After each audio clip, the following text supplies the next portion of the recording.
Hey guys, how's it going? Mise here, back with another Epic 7 video, and today we're going to be talking about the brand new limited unit Summertime Iseria.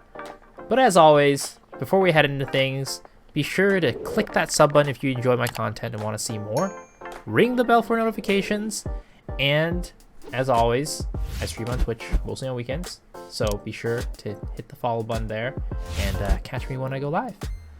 But diving into things, Summertime Iseria, oh boy, she is, put it frankly, not a great unit. She is not a great unit, unfortunately.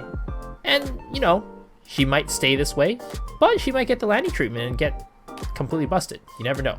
The crazy thing is, she even got a buff before she got released, and she's still not a great unit. And I wanted to go over in this video a couple of the reasons why I think she's not such a great unit, and a couple ways to fix her as well. So let's start off by taking a look at her kit and how she's overall played. So her S2 makes it so that you have higher attack, so your bombs do more damage, and when you hit with an AoE, it increases the combat readiness of everybody by 15% and plants a bomb on 2 random enemies. That's really interesting. Bomb mechanic coming into play. We were hoping that this is finally the introduction of a good bomb mechanic, since the other one, Leo, was not very good. Now after that, what happens is, when you get a turn, you can soul burn your S1 for free. And because it's free, you should do it no matter what. It grants an extra turn. So after your S1, you S3 to detonate all the bombs. If you have her artifact, then after your S1, you should be popping a bomb on an enemy, and then that should be getting detonated as well with her S3. So that is the overall game plan. You hit with an AoE, she plants bombs, she takes a turn, and detonates all those bombs. Now, when you're hitting with an AoE, ideally that AoE is going to be a stripper, because most enemies, most units in the game, usually start off with immunity, at least units that are well built. And because of that, it makes her a very, very, very limiting unit, because you always have to pair her with a stripper. You see, in Epic 7, most of the good units in the game are either units that can operate well without other units, so they're great independent units, because you never know what might get banned, right? In a draft in RTA, if you have another unit that you're relying on, that might get banned, and this unit becomes useless. So that's why having units that are independent, that do well on their own, but then get even better with other units, are really good. For example, let's think about like a Little Queen Charlotte. She's very, very good on her own, but when given attack buff, she just absolutely destroys units. Even the most tanky dark units out there will get taken down by a Little Queen Charlotte with attack buff. But she operates very well on her own as well. She gets some Hellcutter stacks, she builds up her attack, and she can still take out those key dark units that you want to get rid of. Same with, let's say, Operator Cigarette. If you don't run her with attack buff, you can use her to get rid of more of the squishies that have barriers. But if you have attack buff on her, you can get rid of the really tanky units as well. So these are examples of units that do well on their own, but can be enabled by others. And there's also the enablers as well. Let's say you're using a unit like Maid Chloe. She enables other units. She gives them attack buff, she revives them, etc, etc. Another unit like Ruel, she enables unit by helping them survive. Now, Summertime Iseria is neither of those. Some might say, well, Miso, Summertime Iseria's S2 increases the combat readiness of all allies by 15%. In a sense, isn't that an enabling unit? Yes, in a sense that is, but that's all it does, right? That's all it does. It only increases the combat readiness of other units. Now, if that gave an attack buff or gave something else, she would be absolutely busted. But because it only increases CR, there's so many other units that do that and more. Let's say like a Flitica increases CR, but also provides skill null and a skill reset. CDOM increases CR, but also provides a huge AoE nuke and I guess that crit chance buff, right? Even though most people don't build around that. So these units do other things other than CR. For her, if she doesn't have that enabler, then all she does is increase CR and nothing else, because these other skills don't really do much outside of that.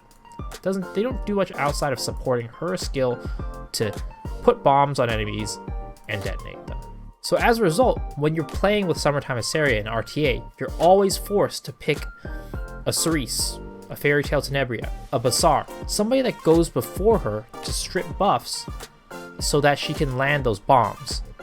And then afterwards, if you build her fast enough, she'll take the next turn after a CR push. Sometimes you might not even have a Summertime Iseria that's that fast, or they have a unit that's really fast that cuts her, right? But let's not think about that. She's gonna take the next turn no matter what. Regardless, you've already invested 2 picks to make her work. The enabler and the unit. Now, let's say they ban your enabler, right? They ban your Fairy Tail Tenebria, they ban your Cerise, they ban your Bazaar. Now she's just kind of useless. She's not a high damage nuker. She doesn't do damage outside of her bombs. She only provides that CR push if you have a person in front of her that does an AoE, and if you don't, then she doesn't get that either. Now, let's say, all right, so if they ban my first stripper, right? Let's draft a second stripper.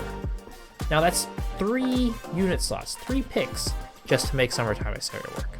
At that point, you're building the entire team around her already. 3 units is a ton of picks to throw away, because you only have 5, right? So if you pick 3 out of the 5 for her, she better be doing something amazing. Now, let's say you've drafted those 3 units, right? You've drafted your 2 strippers so that Summertime Iseria doesn't become useless if the stripper gets banned, and you've got your Summertime Iseria. Now what? Now, you've got to make sure that your bombs land. So make sure your effectiveness is high enough. So you got to have high effectiveness, high attack for the damage. You got to make sure the opponent doesn't have super high effect resist. So if they have something that's very high effect resist, they might resist your bombs, right? So you got to make sure that doesn't happen either. And now, let's say all those stars line, right? You got your units, you got enough effectiveness to overcome their effect resist. Now, you gotta overcome the 15% on the 2 bombs. You have to get through so many hurdles to make Summertime Iseria work. And you have to give up one of the biggest things in the game, which is draft flexibility. I'd say in RTA, the drafting phase is probably 50%, if not more, of the reason why you win or lose.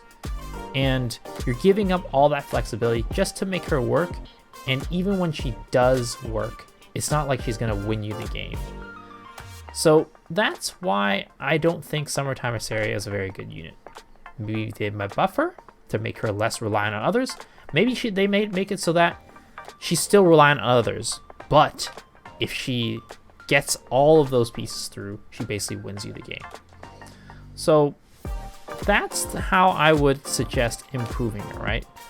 Making it so that she's just not reliant on other units, so maybe she can provide the strip on her own, right? Or maybe it's that if she gets all these pieces in place, you're basically assembling Exodia and you win the game outright afterwards. I don't know. This unit definitely needs a lot of work, and I would say still pull on her because she is a limited unit and she might get the Landy treatment, but for now, she definitely is not the unit that we all hoped for. Alright guys, hopefully y'all enjoyed this. Leave a comment down below to let me know if you pulled for her, if you didn't, and what you think about her. And be sure to hit that thumbs up if you enjoyed the video. Until next time guys, I'll see y'all later. Peace out.